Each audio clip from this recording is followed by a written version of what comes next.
नमस्कार दर्शक बंधु सुभद्रा योजनार आज अपडेट को आपण मानक समस्त को बहुत बहुत स्वागत।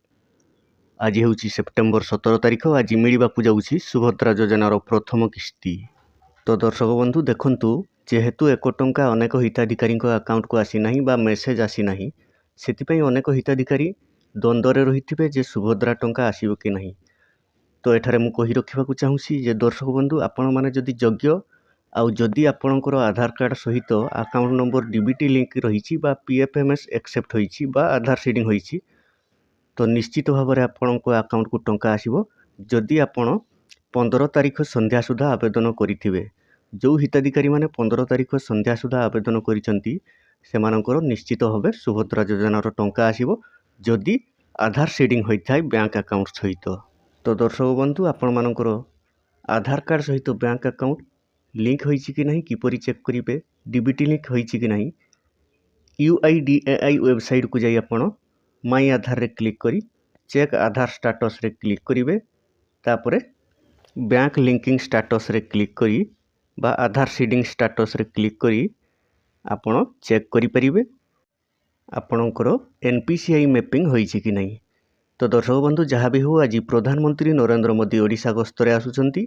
आज भुवनेश्वर जनता मैदान रे एक विराट साधारण सभार आयोजन होइछि। सेहिठारे आज सुभद्रा योजनार लोकार्पण करिवे।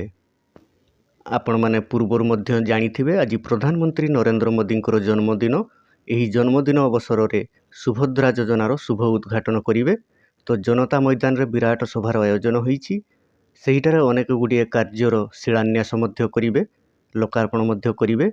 एथि सहित मुख्य रही सुभद्रा योजना। आपण मानकर दीर्घ दिन अपेक्षार अंत घटिला।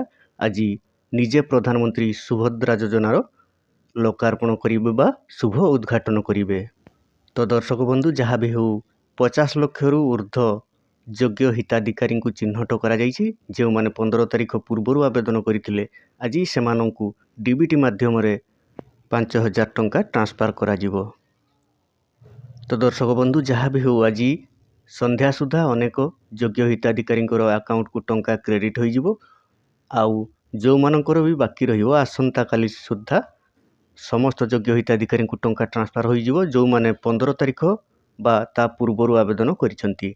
आउ जो माने आवेदन करि नाहंती चिंता करिवार आवश्यकता नाही। एबे आवेदन साइट ओपन हेउची, एबे मध्य जाई आवेदन करि परिबे।